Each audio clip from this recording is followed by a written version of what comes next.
Olá, estamos de volta. Vamos dar continuidade, então, na nossa aula sobre remuneração. Vamos falar agora sobre 13º, conhecido também como gratificação natalina, porque esse benefício ele é pago no final do ano, bem próximo ali do Natal, né? Há quem diga que esse benefício ele foi criado para fazer ali jus aquelas despesas extras que o funcionário tem no final do ano por conta do Natal, por isso que acabou recebendo o nome aí de gratificação natalina, para a gente lembrar que é pago no final do ano. Hum, qual que é o valor então do 13º? O funcionário ele vai ter direito a receber 1/12 por mês de serviço que ele trabalhou durante o ano. Então, se ele trabalhou de janeiro até dezembro, contando uma parte por mês, né? No final do ano, ele vai ter 12/12, ele vai ter um mês de salário. Então, o valor do 13º para o empregado que trabalhou durante todo o ano será correspondente ao valor do salário que ele recebe no mês de dezembro. É o mesmo valor da remuneração que ele recebe em dezembro, ok? Se o funcionário ele entrou na empresa não em janeiro, então ele entrou, o ano já tinha começado. E eu deixei aqui o primeiro exemplo. Ele começou a trabalhar dia 20 de abril. Ele não trabalhou inteiro, o ano inteiro. Ele não vai ter direito a receber um salário inteiro, ele vai receber de forma proporcional. E aqui eu só vou fazer uma ressalva, né, para chamar a tua atenção, que para cálculo do 13º, férias também, mas agora para você entender, o mês para ser calculado uma parte, né, 1/12, o funcionário ele precisa ter trabalhado pelo menos 15 dias. Então, mais do que 15 dias trabalhados no mês, ele tem direito a receber a parte correspondente àquele mês. Se ele trabalhou menos do que 15 dias, aquele mês não é contado, tá? Então, se eu coloquei ali o exemplo 1, ó, ele começou a trabalhar dia 20 de abril. Então, naquele ano, se ele trabalhou dia 20 de abril, no mês de abril, ele trabalhou 11 dias, menos do que 15, abril não vai contar. Então, conta. Maio, junho, julho, agosto, setembro, outubro, novembro, dezembro, 8 meses. Então, ele vai receber 8 partes. Como que calcula? Pega o salário do mês de dezembro, divide por 12 partes, multiplica por 8. Então, tem aí 8/12, que é o que ele vai receber correspondente ao 13º daquele ano. No ano subsequente, se ele trabalhou o ano inteiro, ele vai receber o mês inteiro, vai receber 100%. E essa proporcionalidade também é pago no momento em que o funcionário ele sai da empresa. Então, ele trabalhou lá na empresa e ele foi dispensado dia 17 de junho. O mês de junho ele trabalhou mais do que 15 dias, então junho conta. Então, ele trabalhou janeiro, fevereiro, março, abril, maio, junho, 6 meses. O valor correspondente ao 13º são 6/12. Se ele trabalhou 6 meses, ele vai ter direito a receber metade ali do salário a título de 13º. E aqui nesse exemplo da rescisão, eu não estou considerando a questão do aviso prévio, tá? Porque o entendimento aí sobre a reflexão desse período de aviso prévio nas verbas rescisórias 13º e férias. Eu estou só falando aqui do período correspondente que ele tem direito, sem considerar a questão do aviso prévio, se ele é indenizado, se é trabalhado, se está sendo computado aqui, tá bom? É só do tempo efetivamente trabalhado para você entender. Então, a proporcionalidade geralmente é no início do trabalho e no fim do trabalho, porque durante os anos que ele trabalhar o ano inteiro, é mais fácil que ele vai ter direito a receber o valor correspondente ao mês integral. Quando entrou, do dia que ele entrou até o final do ano, se saiu de janeiro até a data que ele foi desligado da empresa, ok? Não esquecendo que aqueles adicionais que eu comentei, hora extra, adicional noturno insalubridade, periculosidade, têm que ser calculados para pagar o 13º. Se o salário do funcionário é variável, ok? Eu falei aqui que o valor correspondente ao 13º é do pagamento de dezembro, mas se for salário variável, se ele trabalha por peça, se ele trabalha por hora, se ele trabalha por comissão, e esse salário ele modifica todo mês, não é o de dezembro, tem que tirar uma média correspondente de janeiro a dezembro. Aí faz o valor da média, ok? Como o mês de dezembro ainda não foi finalizado, faz uma estimativa do mês de dezembro e em janeiro é feita aí o acerto. Se caso as horas ou a quantidade de comissão ultrapassar aquilo que foi estipulado, a empresa paga a diferença na folha de janeiro. Se foi menor, aí desconta a diferença também na folha de janeiro. Então faz a compensação em janeiro, quando o salário é variável, e tira a média de janeiro até dezembro, a média do ano, para que seja constituído aí o pagamento do empregado a título de 13º, ok?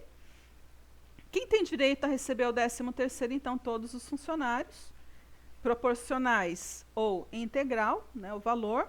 O pagamento ele deve ser feito em 2 parcelas. A primeira parcela até o dia 30 de novembro.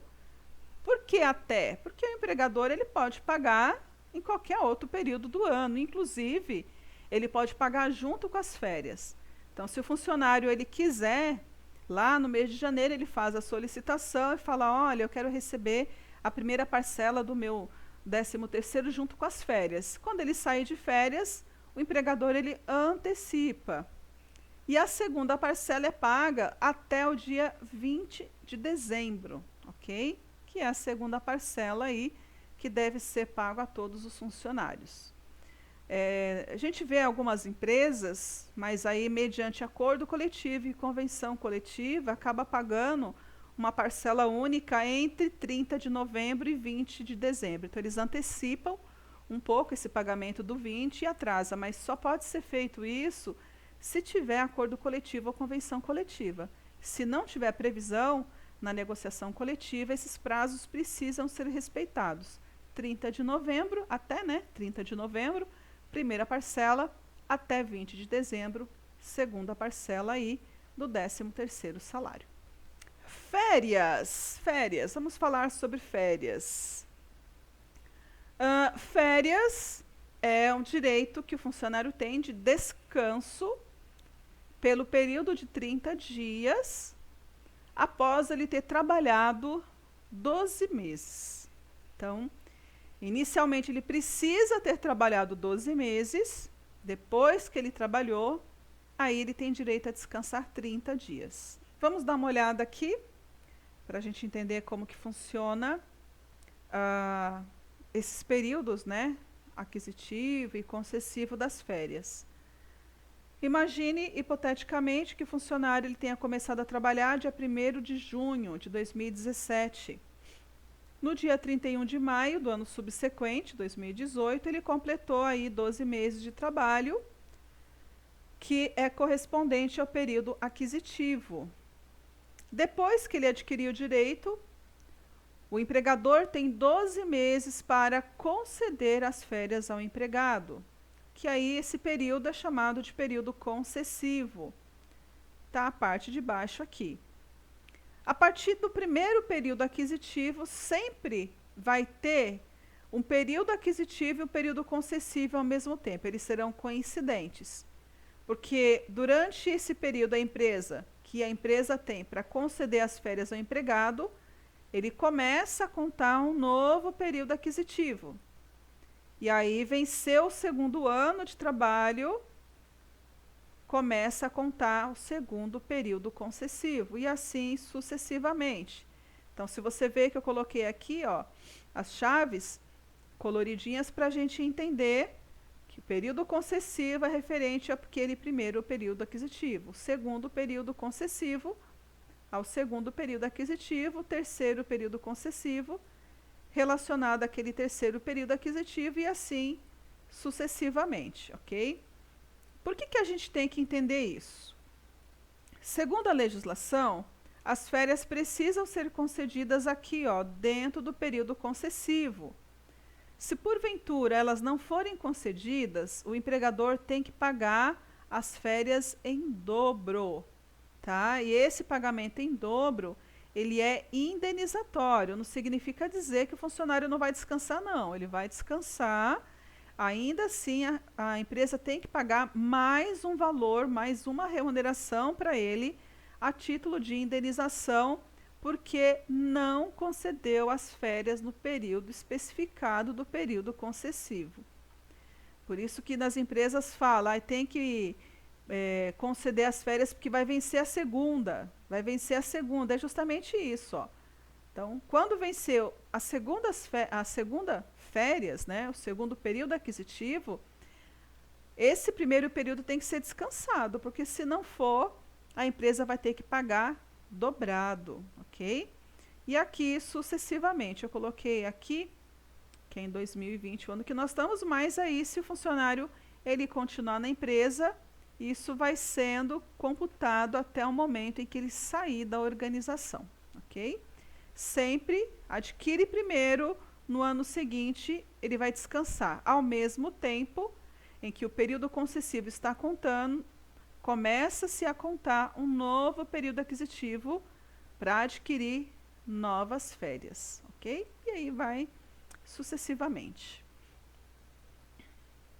O valor a ser pago das férias é o mesmo valor que o empregado recebe na data da concessão. Então, quanto que é o salário dele hoje? É R$ 3.000. Esse é o valor que ele vai receber, 3.000 de salários, mais, né, porque tem um acréscimo aqui. Se ele tem algum tipo de salário variável, então tem que fazer o cálculo das comissões, fazer o pagamento variável. Se ele recebe algum adicional de forma habitual, hora extra, adicional noturno, insalubridade, periculosidade, tem que ser calculado aqui, pela média também, se for variável, né? Mais o valor considerado a 1/3 do salário. O que é esse 1/3? Ele é chamado de adicional de 1/3 constitucional. Por quê? Na Constituição Federal está falando que quando o funcionário receber férias, ele tem direito a receber 1/3 a mais. E aí, imagino que o legislador tenha acrescentado isso na Constituição, porque nas férias, às vezes, o funcionário tem algumas despesas extras que ele precisa arcar. Então, esse 1/3 a mais é para que ele possa arcar com essas despesas extras durante o período de férias, ok?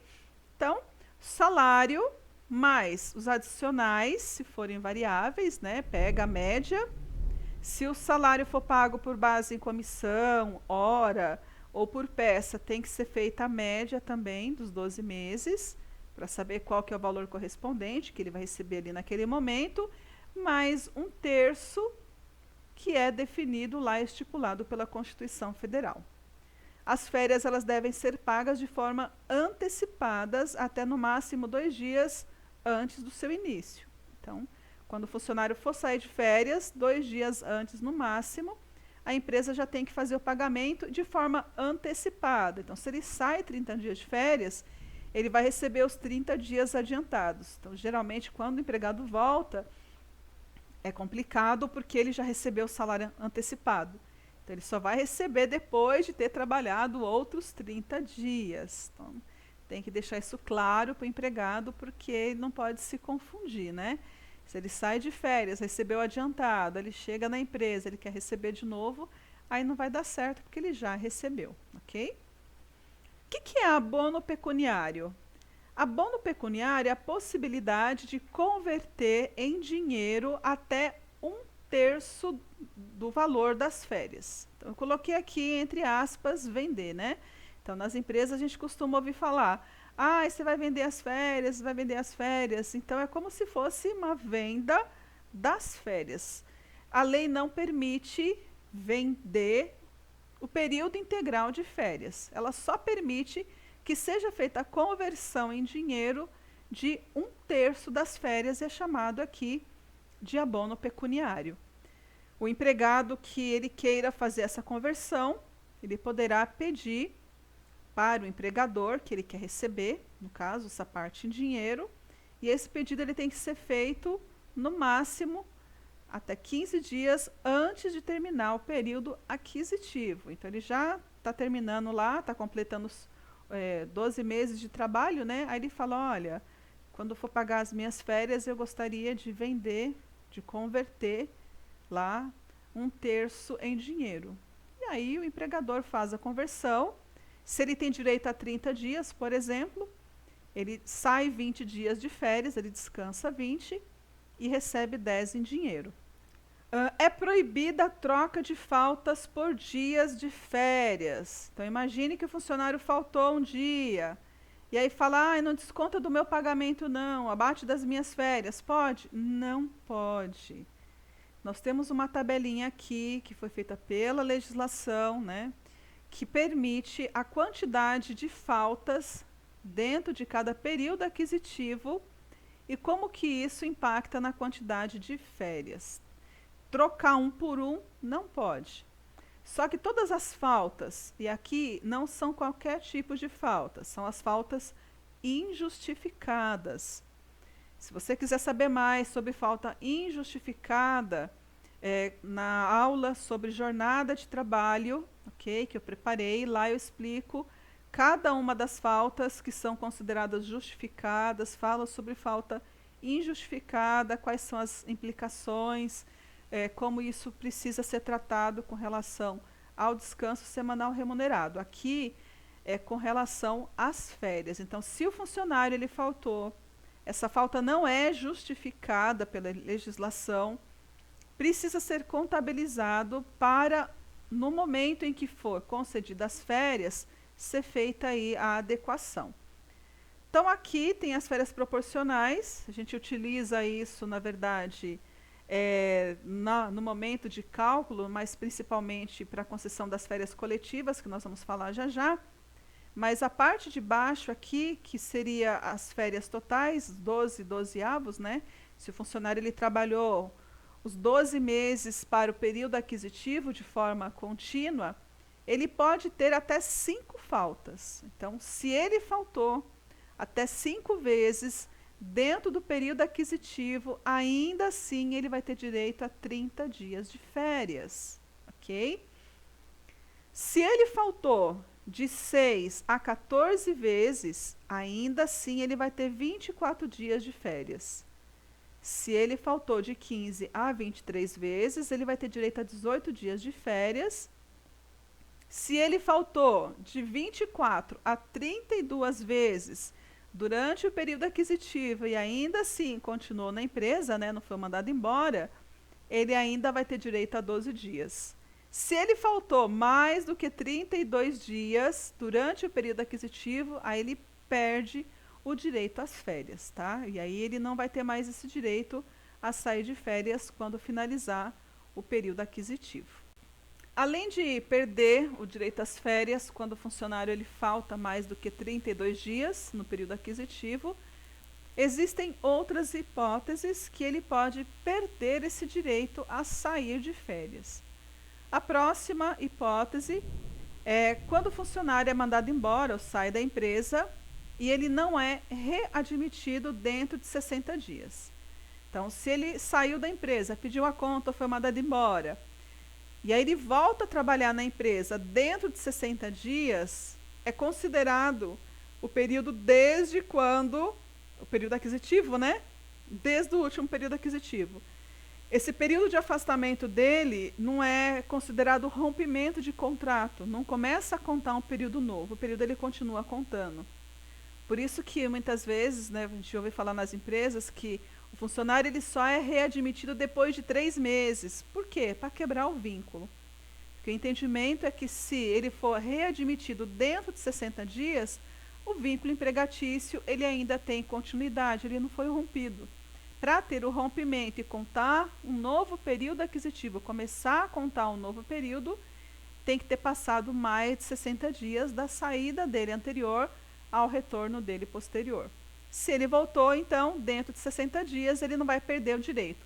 Completou lá o período aquisitivo, ele vai ter direito a sair de férias, ok? Licença remunerada. Por qualquer motivo, o empregador concedeu licença para o empregado por mais de 30 dias, recebendo salário. Existe isso? Existe. Às vezes o funcionário ele vai estudar fora e o conhecimento que ele vai adquirir é de interesse da empresa. Então a empresa dá licença para ele dar as atividades e continua pagando o salário. É possível? É, licença remunerada. Então, se ele tiver licença e receber salário por mais de 30 dias, aí ele vai perder o direito a férias, ok? Imagine que o funcionário ele vá trabalhar, ou chega lá na empresa, o empregador dispensa ele, explica que não vai ter serviço por algum motivo. Quebrou a máquina, qualquer motivo, não tem matéria-prima. Se o empregado ele ficou sem trabalhar por mais do que 30 dias, por iniciativa do empregador, e ainda assim o empregador pagou o salário dele, ele não trabalhou, recebeu o salário por iniciativa do empregador, aí ele vai perder direito a férias, se essa paralisação foi maior do que 30 dias. Se foi menos do que 30 dias, ele ainda vai ter direito a férias. Agora, se ultrapassou 30 dias recebendo o salário, aí ele vai perder o direito às férias, ok? E a última opção aqui é quando o funcionário ele ficou afastado por motivo de doença ou acidente de trabalho, para cuidar da saúde, né, para se recuperar. E esse afastamento dele foi maior do que 6 meses.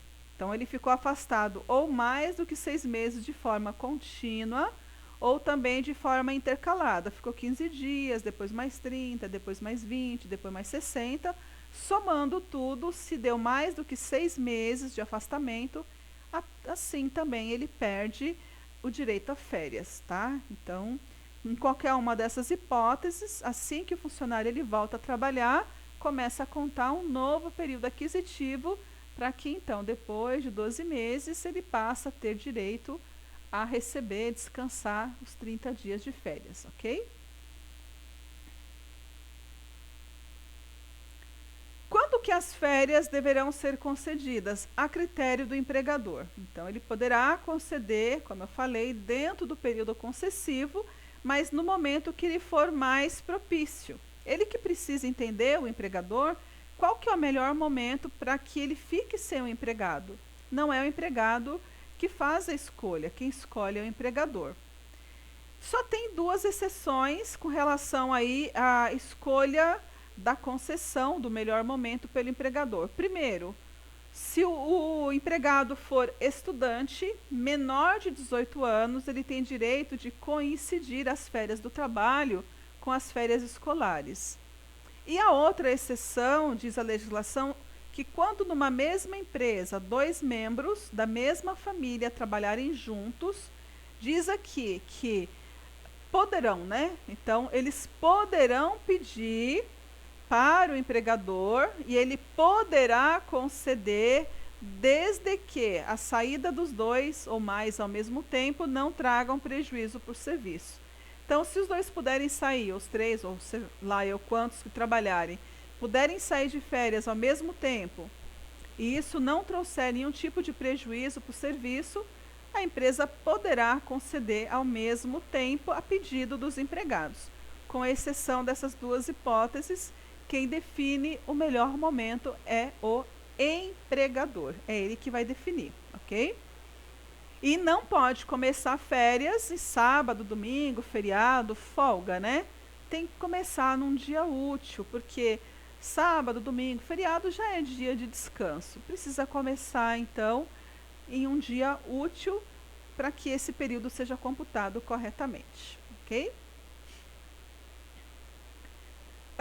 A princípio, como regra geral, é que as férias elas devem ser concedidas em um único período. Hipoteticamente, lá os 30 dias, regra geral é que o funcionário ele descanse os 30 dias de uma vez só.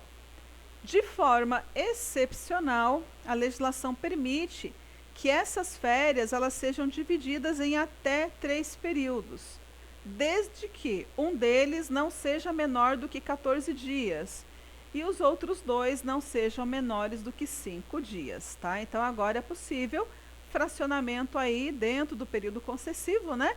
Em até 3 oportunidades. E se o funcionário ele for mandado embora e ele não tem ainda um ano de trabalho, ele está dentro do período aquisitivo, ok? Interessante que se você for olhar a legislação, a lei fala que se o funcionário ele trabalhou na empresa, não chegou a um ano e ele for dispensado, ele não tem direito a receber férias. Mas o TST, Tribunal Superior do Trabalho, entendeu que ainda assim ele tem direito a férias proporcionais. O funcionário começou a trabalhar na empresa, não chegou a um ano e foi dispensado, tem que ser feito o cálculo das férias proporcionais e fazer para ele o pagamento respectivo, né, da proporcionalidade do tempo que ele trabalhou. Lembrando aqui que, semelhantemente, o pagamento do 13º, as férias proporcionais, elas são calculadas na base de 1/12 por mês de trabalho. E aqui, para ser considerado um avo, né, precisa de ter trabalhado mais do que 15 dias. Então, aquele mês que o empregado trabalhou menos do que 15 dias não é computado. Aquele mês que ele trabalhou mais do que 15 dias conta como uma parte para calcular a proporcionalidade do pagamento das férias, ok? Isso mais quando o funcionário ele é dispensado, né? Que tem que fazer o cálculo ali da quantidade das férias proporcionais para a dispensa dele. Ou então aqui, na proporcionalidade, no caso de férias coletivas, que aí eu vou explicar para você já já como que a gente usa isso.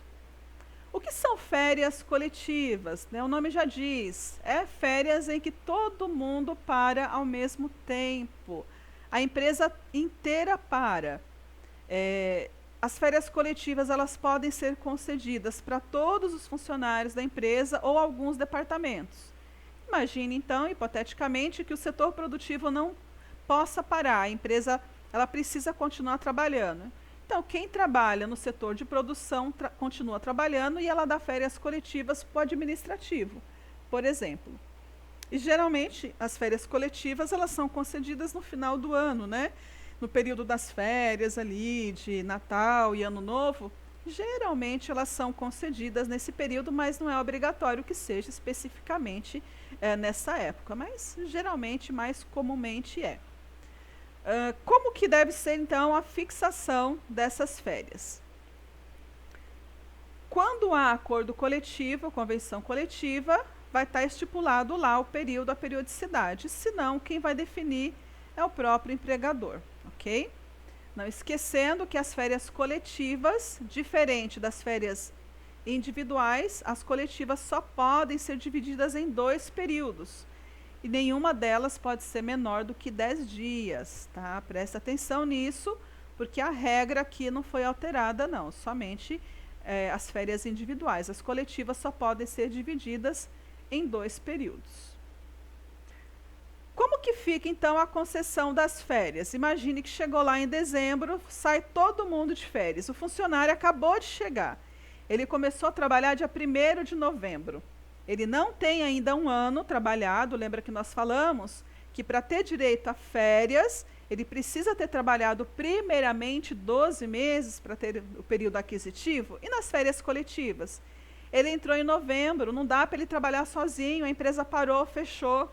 Ele vai ter que sair de férias também. Então, como que funciona essa questão? Trouxe aqui para você 3 exemplos, tá?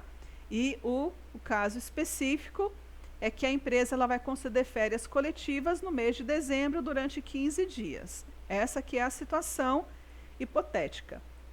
No primeiro exemplo, o funcionário ele começou a trabalhar dia 1º de março. Deixa eu colocar a tabelinha para a gente olhar aqui. Então, se ele começou 1º de março, ele tem março, abril, maio, junho, julho, agosto, setembro, outubro, novembro, dezembro. Ele tem 10 meses, 10 dozeavos de férias correspondentes. Vamos olhar na tabela. Se ele tem 10 dozeavos, ele tem aqui, hipoteticamente, que ele não tenha tido falta, né? 25 dias de férias. Tá, se ele tem direito a 25 dias e a empresa vai parar 15 dias, ou a empresa coloca ele de férias coletivas 15 dias e os outros 10 ela programa no ano subsequente, no período concessivo, né? Subsequente, o período certinho, para que ele descanse lá os outros 10 dias. Ou então, se ela quiser, ela pode emendar. Concede de uma vez só os 25 dias. A empresa que vai definir. Concedeu os 25 dias, começa a contar um período aquisitivo novo, porque aí já acertou e começa a contar do zero junto com todo mundo da empresa. É como se isso fosse para fazer um acerto inicial, sabe? Para todo mundo ficar igual. Exemplo 2. Ele começou a trabalhar dia 2 de maio. Então, eu tenho maio, junho, julho, agosto, setembro, outubro, novembro, dezembro. Neste caso, 8/12, ele tem direito a 20 dias. Se a empresa vai parar 15 de férias coletivas, ele tem direito a 20 dias, vai ficar faltando 5. Lembra que não pode parcelar férias com menos de 5 dias? Neste caso, obrigatoriamente, as férias têm que ser concedidas num período só. Funcionário, ou ele sai de férias 5 dias antes do que todo mundo, ou ele sai junto e volta 5 dias depois. Finalizou as férias, começa a contar um período aquisitivo novo. Tranquilo. Terceiro exemplo, o funcionário começou a trabalhar dia 1º de setembro. Setembro, outubro, novembro, dezembro. 4 meses. Então, 4/12, ele tem direito a 10 dias. Se ele tem direito a 10 dias, a empresa vai parar 15 e falta 5. Como que fica? Neste caso, 10 dias ele tira de férias, 5 dias a empresa vai pagar para ele como se ele tivesse de licença remunerada. Então, na folha de pagamento entra 10 dias, férias, mais 1/3. 5 dias, licença remunerada. É assim que vai ser pago. Voltou, começa a contar um novo período aquisitivo, ok? É assim que é feito o cálculo, então, das férias coletivas no primeiro ano, né? As proporcionais logo quando o funcionário entra, a partir desse momento ele já entrou ali junto com os demais.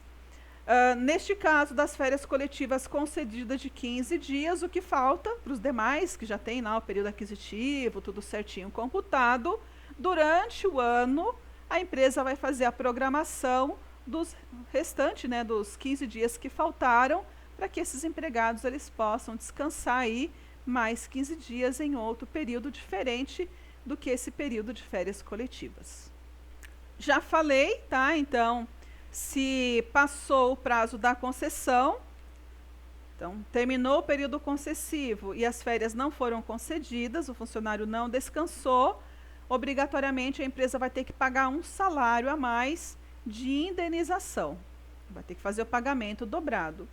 E existe também a possibilidade do empregado entrar com uma ação na justiça específica sobre isso. E a lei fala que o empregado ele pede para o juiz, na ação, o juiz manda o empregador marcar a data que ele vai sair de férias. Se ele não marcar, o empregador ele é penalizado, né, em uma multa diária de 5% sobre o salário mínimo até o momento em que ele faça a definição da data que o funcionário vai sair de férias, para você entender o quão importante que é esse direito, né, de descanso do funcionário. Por que que esse direito ele não pode ser totalmente transformado em dinheiro? Porque é necessário que o funcionário descanse. E mais um detalhe, que existe um princípio, do princípio da primazia da realidade, que aí precisa tomar muito cuidado. E se você não conhece esses princípios, vai lá na aula sobre princípios do direito do trabalho, que eu explico mais detalhadamente lá sobre isso. Mas só para você entender aqui, que existe uma regra no direito trabalhista que tudo aquilo que for combinado que venha a contrariar a legislação e prejudicar o funcionário, no direito trabalhista é considerado como não existente, é nulo. Então, se porventura o empregado ele receber as férias integrais, vender, né? E o patrão confiar nele e pagar para ele os 30 dias de férias, tudo certinho, ele conseguir provar que ele não descansou, além disso, a empresa será penalizada. Ela vai ter que conceder o descanso e ainda pagar o dobrado ainda, porque é como penalidade por não ter concedido o descanso. Tomar muito cuidado com férias, porque esse direito é um direito muito preservado pela legislação trabalhista, que o funcionário precisa de um tempo para que ele consiga se recompor fisicamente, descansar, né, mentalmente, para retomar as suas atividades aí durante mais um período do ano de intensos trabalhos, ok? É isso. Terminamos então a nossa aula sobre remuneração, onde nós vimos aqui questões relacionadas às verbas trabalhistas que compõem a remuneração do empregado. Agradeço a tua participação, agradeço a tua companhia. Me coloco à disposição caso você precisar de algum apoio, alguma ajuda, tiver alguma dúvida, você fique muito à vontade para entrar em contato comigo, ok? Um grande abraço para você e até a nossa próxima aula.